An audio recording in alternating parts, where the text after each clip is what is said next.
Mari kita mempersiapkan pembacaan Alkitab terlebih dahulu.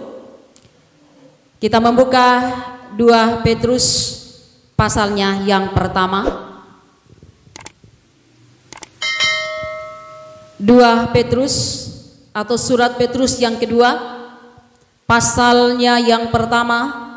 Sebentar kita akan baca dari ayatnya yang kelima sampai ayatnya yang ke-10.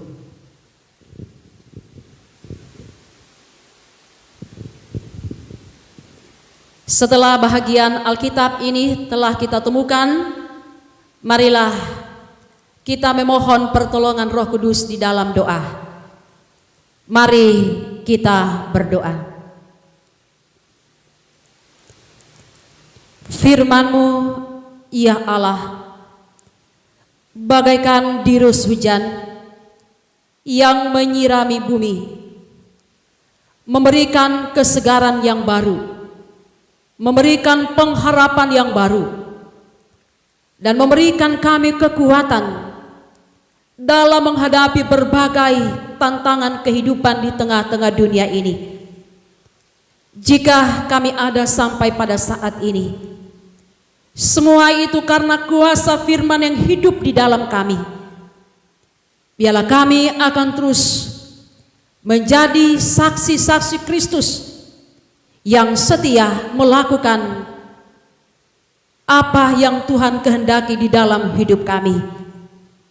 Kembali firman yang berkuasa itu akan kami renungkan bersama, akan memberkati kami dalam persekutuan ibadah minggu saat ini. Maka biarlah hati dan pikiran kami dikuduskan oleh Tuhan, konsentrasi kami diarahkan sehingga benar-benar firman Allah ini menjadi bahagian di dalam hidup kami masing-masing. Memohon ampun banyak dosa dan kelemahan kami. Di dalam nama Tuhan Yesus firman yang hidup, kami berdoa. Amin. Surat Petrus yang kedua, pasalnya yang pertama ayat 5 sampai ayatnya yang ke-10. Saya akan baca untuk kita semua. Firman Tuhan berkata demikian. Justru karena itu, kamu harus dengan sungguh-sungguh berusaha untuk menambahkan kepada imanmu kebajikan, dan kepada kebajikan pengetahuan, dan kepada pengetahuan penguasaan diri, kepada penguasaan diri ketekunan, dan kepada ketekunan kesalehan, dan kepada kesalehan kasih akan saudara-saudara, dan kepada kasih akan saudara-saudara kasih akan semua orang. Sebab apabila semuanya itu ada padamu dengan berlimpah-limpah, kamu akan dibuatnya menjadi giat dan berhasil dalam pengenalanmu akan Yesus Kristus Tuhan kita. Tetapi barang siapa tidak memiliki semuanya itu, ia menjadi buta dan picik karena ia lupa bahwa dosa-dosanya yang dahulu telah dihapuskan. Karena itu saudara-saudaraku, berusahalah sungguh-sungguh supaya panggilan dan pilihanmu makin teguh. Sebab jikalau kamu melakukannya, kamu tidak akan pernah tersandung. Sampai sekian jauh pembacaan firman Tuhan. Terpujilah Tuhan Yesus Kristus. Haleluya.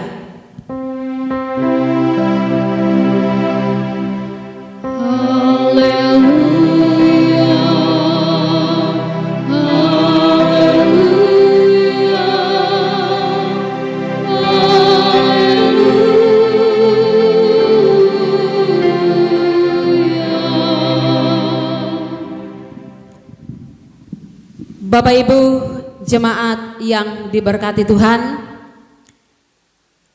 selamat berjumpa kembali melalui ibadah live streaming pada pagi hari ini, di mana kita akan merenungkan firman bersama-sama.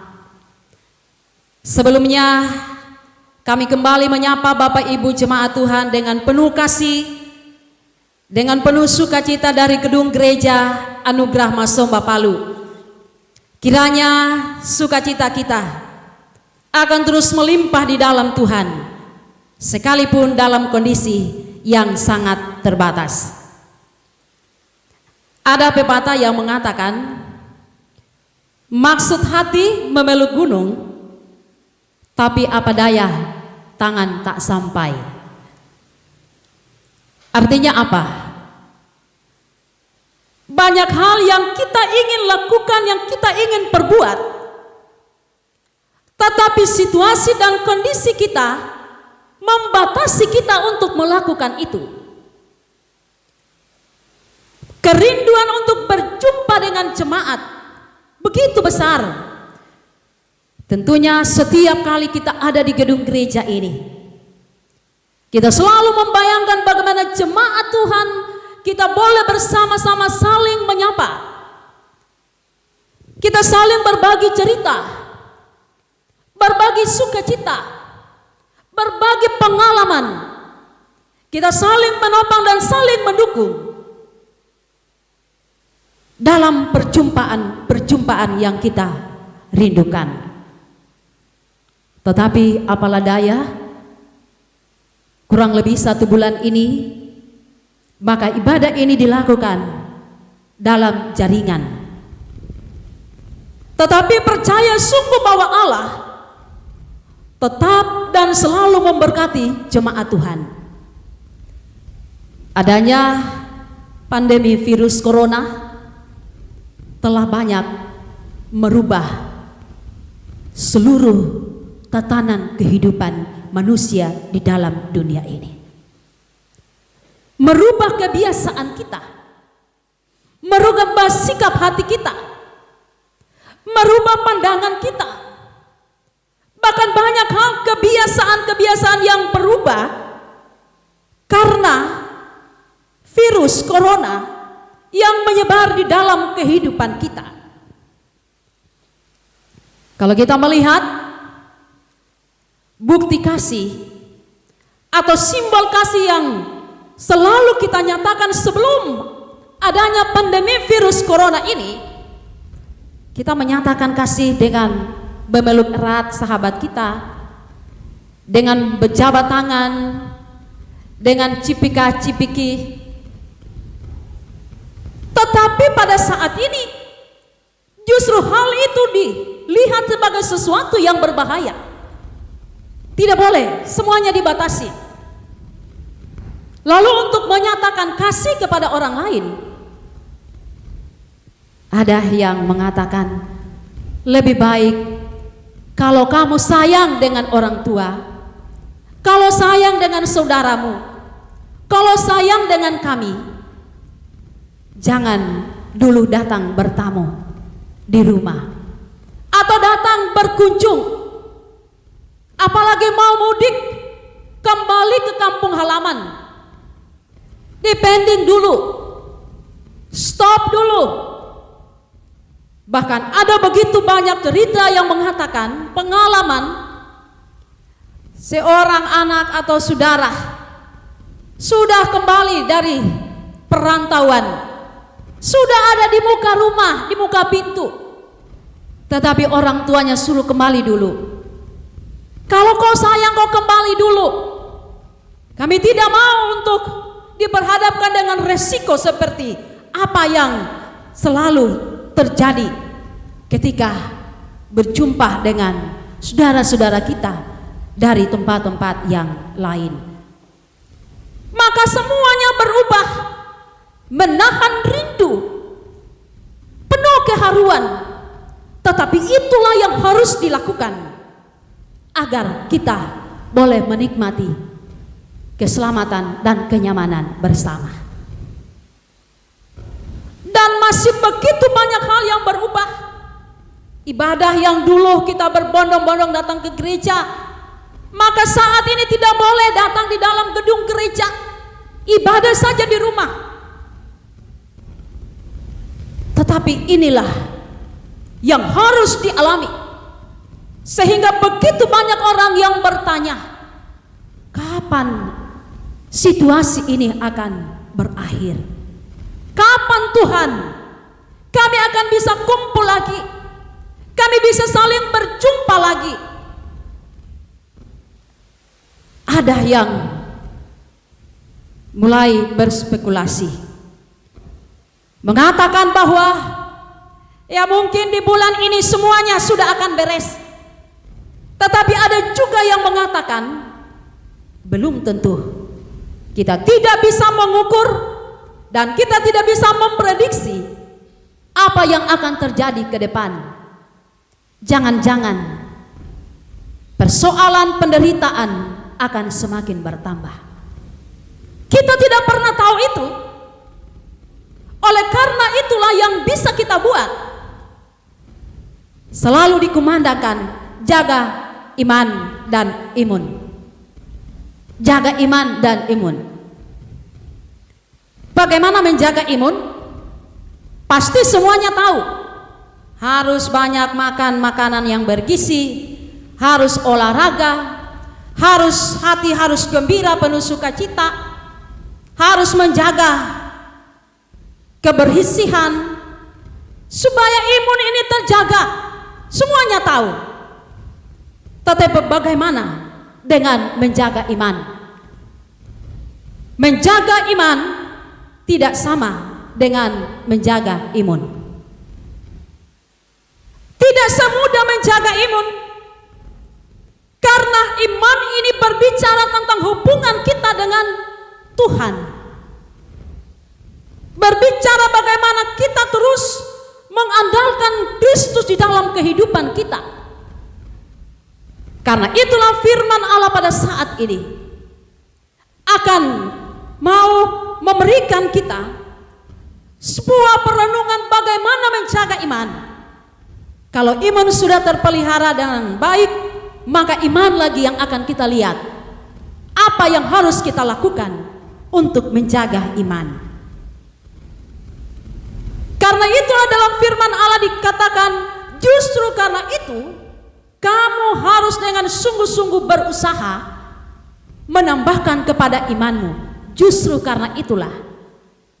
Justru karena mana? Karena apa? Karena penderitaan yang semakin bertambah, karena persoalan yang semakin besar, karena masalah yang tidak pernah berakhir. Maka dikatakan justru karena itulah kamu harus menambah imanmu. Menambah dengan apa? Bukankah kita semuanya itu sudah punya iman yang besar? Bukankah dikatakan bahwa kalau engkau mempunyai iman sebesar biji sesawi saja, engkau akan melakukan perkara-perkara yang besar? Lalu apa yang dimaksud dengan firman Allah pada saat ini? Semua manusia, apapun agamanya, dikatakan semuanya beriman sesuai dengan kepercayaannya. Mereka juga sepupu atau saudara kita, mereka juga beriman. Kita juga dikatakan beriman. Apa yang akan membedakan iman kita, imanmu dengan iman mereka? Itulah yang mau dikatakan di dalam firman Allah pada saat ini. Apa yang harus kita tambahkan di dalam iman? Rupanya mengaku percaya atau menyanyikan lagu-lagu yang memberikan suatu pernyataan tentang percaya kepada Kristus tidaklah mudah.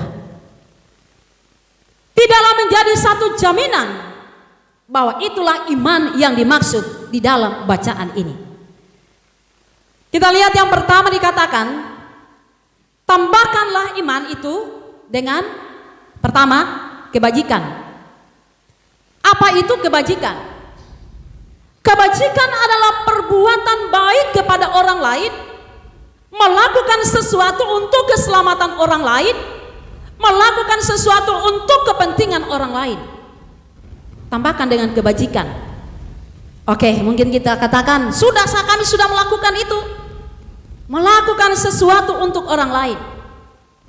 Tetapi seringkali melakukan kebaikan itu tidak semudah dengan apa yang kita pikirkan. Belum tentu kebaikanmu akan disambut baik oleh orang lain. Tetapi orang yang mau melakukan kebajikan, ia tidak mau pusing dengan itu, tetapi ia mau melakukan itu karena ingin menyelamatkan atau ingin berbuat kepada orang lain demi kebaikan mereka. Melakukan kebajikan itu yang pertama yang harus ditambahkan kepada iman. Setelah kita mampu melakukan itu, tambahkanlah kepada iman, yaitu setelah kebajikan, tambahkan kebajikan itu dengan pengetahuan. Yang kedua adalah pengetahuan.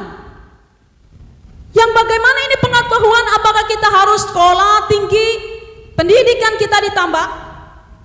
Bukan itu yang dimaksudkan, tetapi menambah iman dengan kebajikan, kemudian kebajikan dengan pengetahuan, yaitu pengenalan akan Tuhan. Tambahkanlah pengenalanmu akan Tuhan, sehingga yang engkau lakukan dalam kebajikan itu tujuannya hanya untuk memuliakan Tuhan, bukan untuk memuliakan diri sendiri. Itu tujuannya supaya Tuhan dipermuliakan. Ini menambah pengetahuan, yaitu agar kita mengetahui, memiliki pengetahuan yang baik tentang kasih Tuhan. Kemudian setelah kita menambah pengetahuan lagi ditambah dengan penguasaan diri. Ini penguasaan diri, yaitu bisa mengendalikan diri. Apalagi di situasi kita saat ini, banyak orang yang tidak bisa mengendalikan diri. Banyaknya penderitaan, persoalan, pergumulan, tantangan. Maka seringkali kita lepas kontrol dengan pengendalian diri.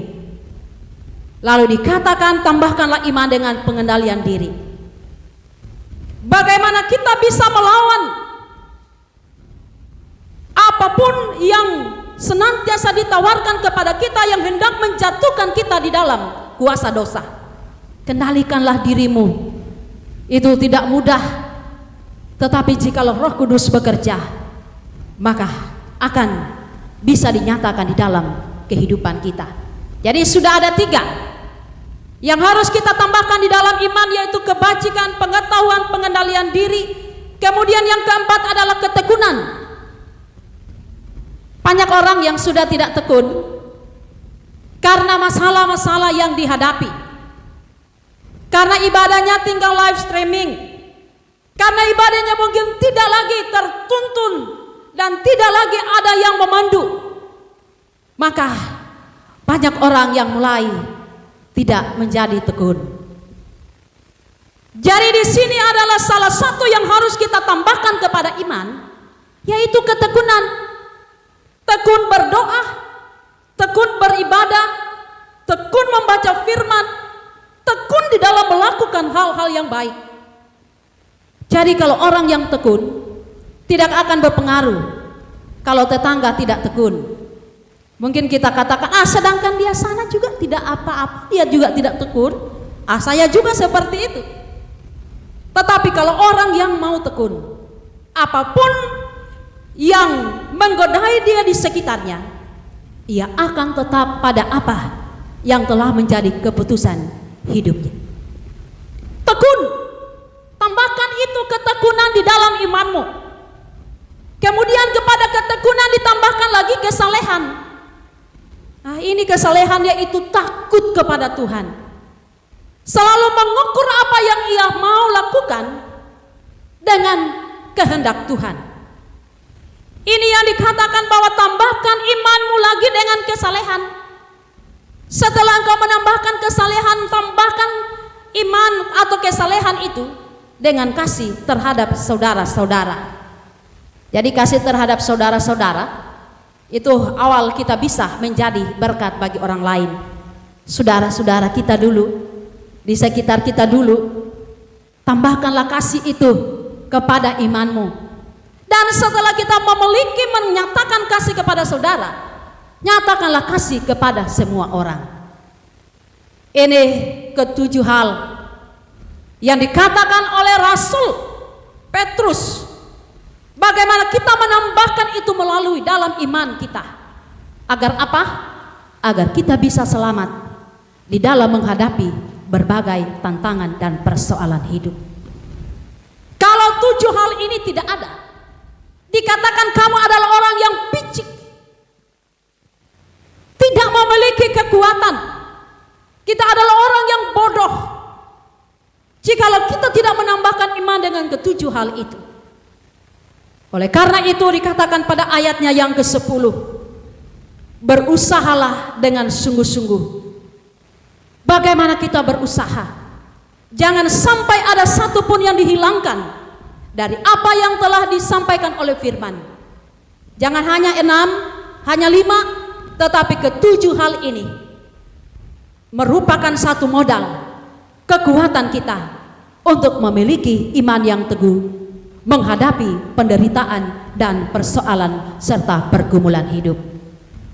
Oleh karena itu jemaat Tuhan, marilah kita dengan penuh keyakinan dan iman yang teguh, kita akan terus mengiring Tuhan menghadapi berbagai macam tantangan.